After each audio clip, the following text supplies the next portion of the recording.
শুভেচ্ছা সবাইকে। আজকে মিঠুনের পাঠশালা কর্তৃক আয়োজিত পাঠচক্রে আমরা একটা বইয়ের উপর আলোচনা করব। বইটির নাম হচ্ছে হাউ বিউটিফুল উই ওয়্যার। লিখেছেন ইম্বুলো এম্বুয়ে এবং এটি প্রকাশিত হয় 2020 সালে।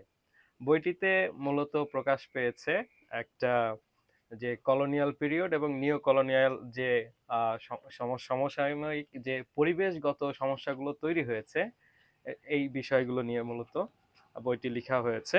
তো বইটিতে যে আমরা দেখতে পাই যে বইটি আমাদের সাথে খুব বেশি প্রাসঙ্গিক এই কারণে যে আমরা যখন আমাদের চারপাশে দেখি যে গত যে 5 দশক আগেও যে পরিবেশগত যে বাংলাদেশে একরকম সবুজে ঘেরা চিরচেনা ফসলে ফসল পরিষ্কার পানি এইরকম একটা পরিচিত পরিবেশ ছিল। আমরা দেখতে পাচ্ছি দিন দিন সেই পরিবেশটা বিপর্যয় বা হুমকির সম্মুখীন হচ্ছে। মানুষজন অনাকাঙ্ক্ষিতভাবে বিভিন্ন রকম রোগ, ক্যান্সার নামক জীবাণু বা অসুখ এর দ্বারা আক্রান্ত হচ্ছে প্রতিনিয়ত।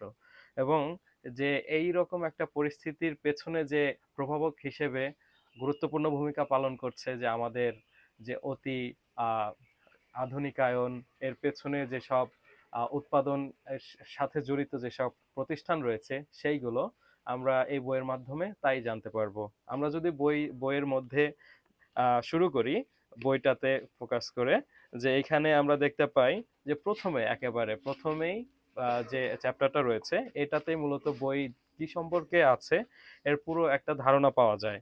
প্রথমে দেখা যায় হচ্ছে যে একটা গ্রামের পরিবেশ এবং ওইখানে হচ্ছে কিছু লোক তাদের আহ, যে 8 সপ্তাহ পর পর একসাথে জড়ো হয়ে যে আলোচনা হয় সেইখানে সবাই জড়ো হয়েছে। সেখানে যে আমরা দেখতে পাই এটা হচ্ছে যে, স্বাধীনতা পরবর্তী সময়ে যে একটা দেশের পরিস্থিতি, যেখানে একটা কোম্পানি এসেছে, যে কোম্পানির লোকজন এসে তারা তাদের ওইখান থেকে পরিবেশ থেকে ক্রুড অয়েল বা হচ্ছে যে খনিজ পদার্থ সংগ্রহ করছে এবং সেই খনিজ সংগ্রহের ফলে পরিবেশগত একটা বিপর্যয় দেখা যাচ্ছে। তো এইখানে যে একটা শাসন ব্যবস্থার দিকে যদি আমরা আহ, তাকাই, প্রথম চ্যাপ্টারে রয়েছে যে সেইখানে হচ্ছে তারা কিভাবে শাসন করছে। সরাসরি প্রথমে ক্ষমতা বা শক্তির প্রয়োগ করছে না, তারা প্রথমে কি করছে, স্থানীয় একরকম তাদের পক্ষে এজেন্ট বা তাদের পক্ষের লোক তৈরি করছে। তারপর হচ্ছে তারা সেই পক্ষের লোকজনকে ক্ষমতায়িত করছে, বিভিন্ন রকম সুবিধা দিচ্ছে। তো তারা একরকম তাদের এজেন্ট হচ্ছে। তারপরে হচ্ছে যে ক্ষমতা, যে একটা স্থানীয় ক্ষমতা এবং তাদের বাইরের যে সামরিক ক্ষমতা আছে সেটা তারা দেখাচ্ছে। এবং যেহেতু স্থানীয় লোকজন, তাদের কিছু লোক তাদের পক্ষে কাজ করছে, তো স্থানীয় লোকজনের যে ধর্মীয় বিশ্বাস রয়েছে সেটাকেও তারা ব্যবহার করছে এবং এখানে যে ধীরে ধীরে বিপর্যয়ের দিকে যাচ্ছে সেটা দেখা যাচ্ছে। তো আমরা ঐতিহাসিকভাবে যে বইটা বইটা লেখা হয়েছে যেই পার্সপেক্টিভ থেকে, সেইখানে দেখা যায় হচ্ছে একাধিক পার্সপেক্টিভে লেখা হয়েছে, যে প্রত্যেকটা ক্যারেক্টার তার নিজের পার্সপেক্টিভ থেকে গল্পটা বলছে। এইটা বইটাকে একটা অসাধারণ জায়গায় নিয়ে গিয়েছে এবং পাঠক হিসেবে আমি এই জায়গাটা খুবই আনন্দিত অনুভব করেছি। এবং বিভিন্ন পার্সপেক্টিভ থেকে প্রথমে যখন একটা গল্পে একটা একদিকে আগাচ্ছে তখন মনে হচ্ছে সে এই এই ক্যারেক্টারটা কি হলো, তো দেখা যাচ্ছে ওই ক্যারেক্টারের পার্সপেক্টিভে যখন আবার গল্পটা বলা হচ্ছে তখন আরো ডিটেইল, আরো বেশি পরিমাণে ভেতরে আমরা যাওয়ার সুযোগ পাচ্ছি। সে হচ্ছে আমরা প্রথমে হচ্ছে গ্রামটার নাম হচ্ছে আহ কসাওয়া। যে এইখানে হচ্ছে স্থানীয় লোকজন যে থাকছে, এইখানে হচ্ছে যদি ঐতিহাসিক ভাবে যাই সেটা হচ্ছে একেবারে আহ, যে ইউরোপিয়ান শাসনের যে শুরুটা সেইখানে হচ্ছে দেখা যাচ্ছে যে আহ, যে গল্পকথক বা গল্পের যে প্রোটাগনিস্ট সে হচ্ছে থুলা। ওনার হচ্ছে যে দাদি, যে তার পার্সপেক্টিভ থেকে গল্পটা বলতে গেলে আমরা সময়ের সাথে সাথে ধাপে ধাপে এগোতে পারবো। প্রথম হচ্ছে তিনি বলছেন যে তারা একটা গ্রামে বা বসবাস শুরু করেছিলেন এবং তাদের আগে দেখা যাচ্ছে যে তারা ঐতিহাসিকভাবে যেভাবে তাদের জীবন ধারণ শুরু করেছেন, যে একটা নতুন এলাকায় আসলেন একজন যে পুরুষ, এবং সে হচ্ছে একটা প্রাণীর সাথে সংঘর্ষে লিপ্ত হয় এবং তাকে তার জীবন ছেড়ে দেয় যে তাদের সন্তানদের কথা ভেবে। এবং তারপরে দেখা যাচ্ছে যে তারা নতুন একটা জায়গায় শুরু করে, সেই ক্ষেত্রে হচ্ছে তাদের ব্লাডে যে একটা চিহ্ন দেয় যে ওই প্রাণীটা যে হচ্ছে যে যে স্থপতি যে এলাকার, তার শরীরে একটা ব্লাড কানেকশন তৈরি করে।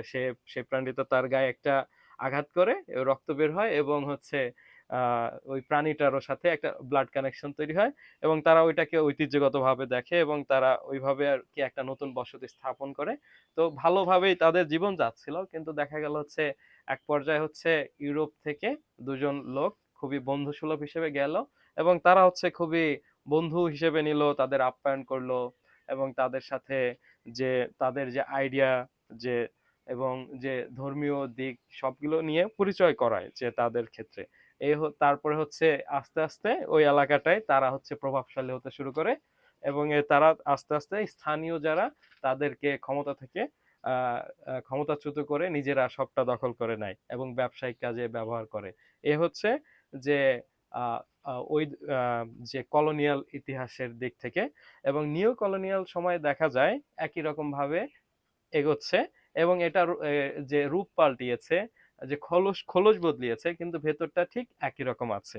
দেখা যাচ্ছে এখানে নিউ কলোনিয়াল সময়ে যে একটা এই বইতে কাল্পনিকভাবে আমেরিকান একটা কোম্পানির কথা বলা হয়েছে, সেটা তাদের ওইখানে যাবে, পেক্সটন কোম্পানি।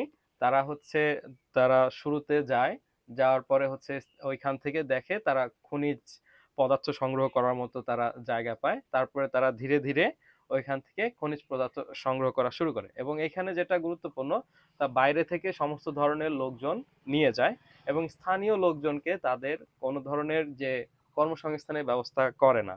তো এবং যে এইখান থেকে যে পাইপলাইনের মাধ্যমে যারা যে লিকুইড পদার্থগুলো সংগ্রহ করছে, এর ফলে দেখা যায় যে এগুলো মাঝে মধ্যে প্রকৃতির সাথে মিশে যাচ্ছে। এর ফলে যে প্রভাবটা পড়ে, যে প্রত্যেকটা যে শিশুরা বা পূর্ববর্তী প্রজন্ম যতটা শক্তিশালী ছিল এবং এই প্রজন্মে এসে দেখা যায় যে দূষিত বাতাস, তারপরে হচ্ছে দূষিত ফসল, মাঠঘাট সবকিছুই চারপাশে দূষিত হতে থাকে এবং মাঝে মাঝে তাদের অব্যবস্থাপনার জন্য যে আরো বেশি পরিমাণে যে লিকেজের মাধ্যমে যে ওই পদার্থগুলো যে আশেপাশে মাঠ ঘাট অপরিষ্কার করে দিচ্ছে বা পয়জনাস করে দিচ্ছে এবং তার কোনো ফলাফল তারা নিচ্ছে না। বারবার যখন তারা বলে যে এর ব্যবস্থা নিতে, তখন হচ্ছে স্থানীয় যে তাদের সর্দার, সে হচ্ছে আহ তাদের পক্ষে বলে যে না, আমি হেড অফিসে জানিয়েছি, সেটা হচ্ছে বেজামে সো এইখানে জানিয়েছে।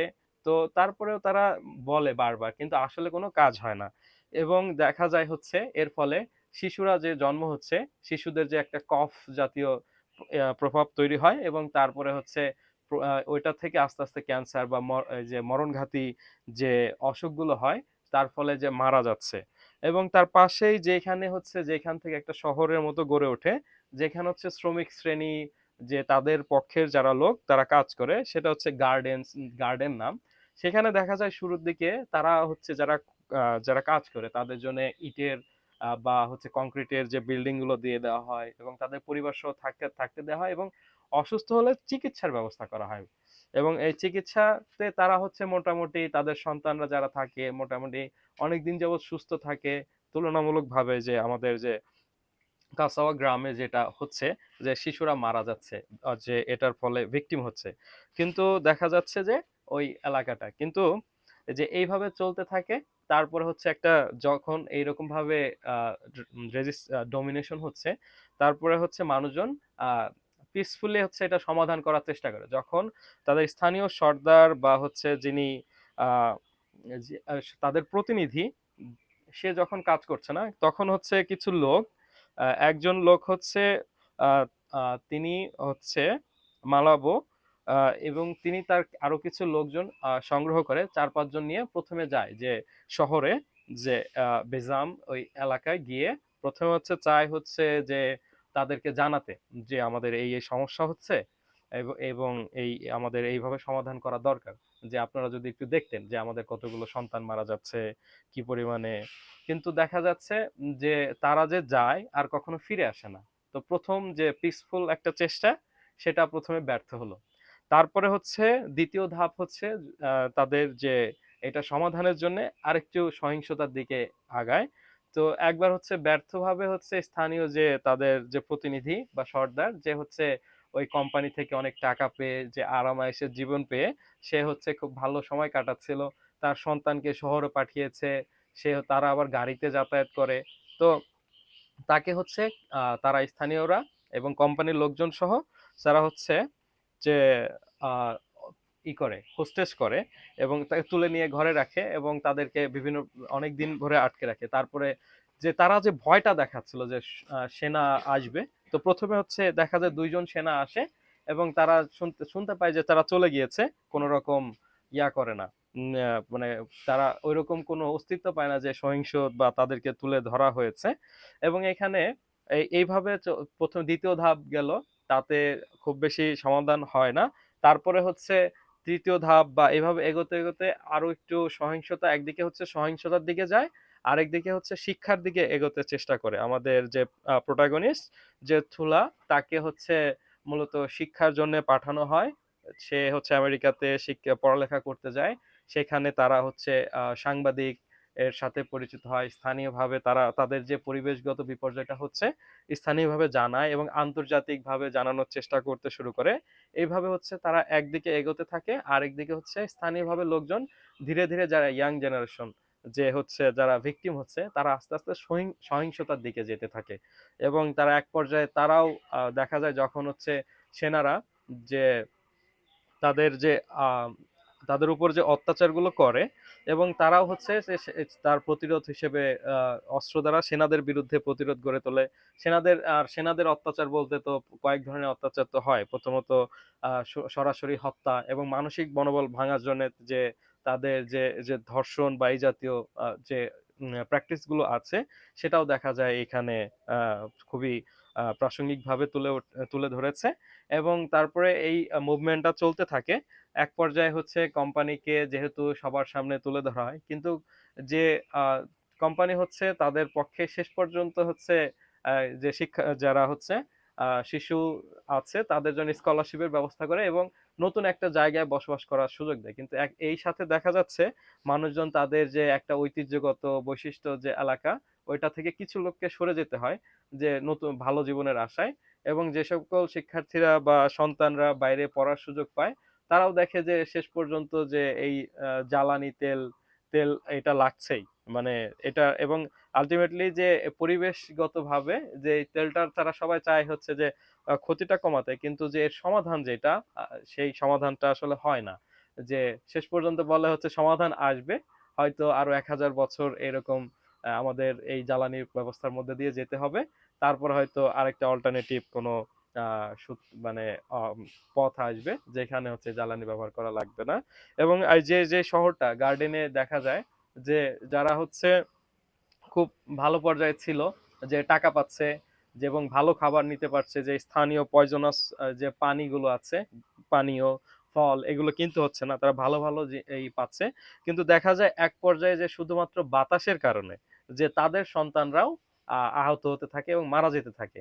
যে এইটা দ্বারা খুব একটা সিম্বলিক একটা মেসেজ দেয়া যায় যে হচ্ছে যে প্রকৃতি যেখানটায় শুধু আক্রান্ত হচ্ছে, পরিবেশগত বিপর্যয়ের শিকার হচ্ছে, বিভিন্ন রকম তেজস্ক্রিয়তা হোক, বিষাক্ত পদার্থ হোক, এটা শুধুমাত্র সেই এলাকাতেই সীমাবদ্ধ থাকবে না। সেটা ধীরে ধীরে পুরো পৃথিবীকে গ্রাস করে নেবে। এবং আমরা দেখতে পাই বর্তমান পৃথিবীতে যে কি পরিমাণে আমাদের পরিবেশগত বিপর্যয়গুলো বেড়ে উঠছে। যে আমাদের যে গ্লোবাল ওয়ার্মিং বা হচ্ছে আরো যে সকল যে অনাকাঙ্ক্ষিত যে জলবায়ুগত যে একটা সংকট তৈরি হয়েছে, যে আমরা এখন বুঝতে পারছি না পরিবেশ কোন সময় কি ধরনের আচরণ করবে। এই ধরনের আচরণগুলো আহ, যে আমরা এখন প্রত্যক্ষ করছি। এবং এর সাথে দেখা যাচ্ছে যে যে আমাদের ঐতিহ্যগতভাবে আমাদের তৃতীয় বিশ্বের যে সকল দেশ রয়েছে, এগুলোতে যে প্রথম ফার্স্ট ওয়ার্ল্ড কান্ট্রি থেকে থার্ড ওয়ার্ল্ড কান্ট্রিতে ইন্ডাস্ট্রিয়াল যে একটা ইন্ডাস্ট্রিয়ালাইজেশন গুলো হওয়ার সুযোগ দেওয়া হচ্ছে, তার পেছনে কিছু কারণ যদি আমরা দেখতে পাই, সেগুলো হচ্ছে যে শ্রমিকের মূল্য প্রথমত, দ্বিতীয়ত হচ্ছে যে এখানে যে পরিবেশগত আইন, সেটা দেখা যাচ্ছে খুবই শিথিল। যে এখানে খুব সহজেই বড় বড় কোম্পানিগুলো চাইলে বজ্রগুলো সরাসরি নদীতে ফেলতে পারছে। আমাদের দেশে দেখা যায় যে টঙ্গী বা হচ্ছে আমাদের যে বুড়িগঙ্গা নদীর মতো যে বড় বড় নদীগুলো ছিল, যেগুলো আমরা ঐতিহ্যগতভাবে বা আহ, কিছুদিন ইন্ডাস্ট্রিয়ালাইজেশনের আগে পর্যন্ত আমরা দেখতে পাই যে কি পরিষ্কার পানি। এখনো মানুষজন বলে যে এখানে মাছ পাওয়া যেত বা তারা গোসল করতে পারতো। আর এখন যে সেই নদীর পাশ দিয়ে যেতে গেলেও দেখা যায় আমাদের নাক আটকে যেতে হয়, এরকম পরিস্থিতি তৈরি হয়েছে যে নদীগুলো যে মেরে ফেলা হচ্ছে। এবং এই যে যারা হচ্ছে যে এই পেক্সটন যে কোম্পানি যে যেমনটা হয়েছিল যে বিশুদ্ধ পানীয়, সে বিশুদ্ধ পানীয় এখন পাওয়ার সংকট তৈরি হয়েছে। যাদের কাছে অতিরিক্ত অর্থ আছে তারাই দেখা গেল যে বিশুদ্ধ পানীয় পাচ্ছে, কিন্তু যারা হচ্ছে যা ওই রকম ওই পানীয়টা খুব দাম দিয়ে কিনতে পারছে না তাদেরকে ওই পরিবেশের সাথেই থাকতে হচ্ছে। এবং আমরা এই বইতে আরেকটা জিনিস দেখতে পাই যে এটা শুধু একটা জায়গায় সীমাবদ্ধ থাকে না, সেটা হচ্ছে আস্তে আস্তে ছড়াতে থাকে। ঠিক একইভাবে দেখা যায় হচ্ছে পরিবেশগত বিপর্যয়গুলো আমাদের যে শহর কেন্দ্রিক বা ঢাকা এবং আশেপাশে অঞ্চল কেন্দ্রিক যে ছিল ওটা পুরো দেশব্যাপী ছড়াতে শুরু করেছে। এবং দেখা যাচ্ছে যে যেখানে হচ্ছে আমাদের আরেকটা দেখা যাচ্ছে সীসা ফ্যাক্টরি বা লিড যেগুলো বলে ব্যাটারি যে চালানোর জন্য যে এটা একটা অনিয়ন্ত্রিত ভাবে বেড়ে চলেছে বাংলাদেশে। সেটা হচ্ছে এটা ডিসপোজালের জন্য একটা নির্দিষ্ট প্রক্রিয়া রয়েছে, কিন্তু আমাদের দেশে সেটা আমাদের শ্রমিকরা খালি হাতে করছে এবং পরিপূর্ণভাবে পানিতে মিশিয়ে দিচ্ছে বা ফসলি মাঠে চলে যাচ্ছে। এর ফলে যে ফসলগুলো উৎপাদিত হচ্ছে আমরা সেই ফসলগুলো যে খাচ্ছি ওই ফসলগুলো বিষাক্ত। যে পানিতে মিশছে সেই পানি বিষাক্ত হচ্ছে, যে মাছগুলো ওই পানিতে বেড়ে উঠছে সেইগুলোও বিষাক্ত হচ্ছে। এর ফলে পুরো একটা ইকোসিস্টেম একেবারে হুমকির মুখে পড়েছে। এবং এর মধ্যে অন্তর্গত মানুষ যে তারা যে নিজেদেরকে দাবি করে শ্রেষ্ঠত্ব, এবং তারা এগুলো থেকে বিচ্ছিন্ন থাকতে পারছে না। এবং তার ফলে তাদের মধ্যে দেখা যাচ্ছে বিভিন্ন রকম জীবাণুর ফলে যেগুলো হচ্ছে যে অনাকাঙ্ক্ষিত ভাবে যারা ভুক্তভোগী হচ্ছে, এবং শিশু মৃত্যু বা বিভিন্ন রকম অসময়ে যে মৃত্যুগুলো হচ্ছে, এবং এর ফলে যে পরিবেশের যে ভারসাম্য নষ্ট হচ্ছে। সেটা যে আমরা দেখতে পাচ্ছি বইয়ের লাস্টে যে একটা মেসেজ দেওয়া হচ্ছে আমরা হয়তো 1000 বছরের ভিতরে অন্য জ্বালানিতে চলে যাব, কিন্তু ওই যে এইখানে লাস্টে বলছে যে আমরা তো নেক্সট ডিকেডের কথাই ভাবতে পারছি না যে আমরা বেঁচে থাকবো। তাহলে আমরা 1000 বছরের পরে যদি যে এটা পরিবর্তন হয় তাহলে ওইটা দ্বারা আমরা কতটা উপকৃত হব। ধন্যবাদ এই আলোচনায় যুক্ত থাকার জন্য। এই বলে আমি আমাদের আজকের আলো পাঠচক্র শেষ করছি।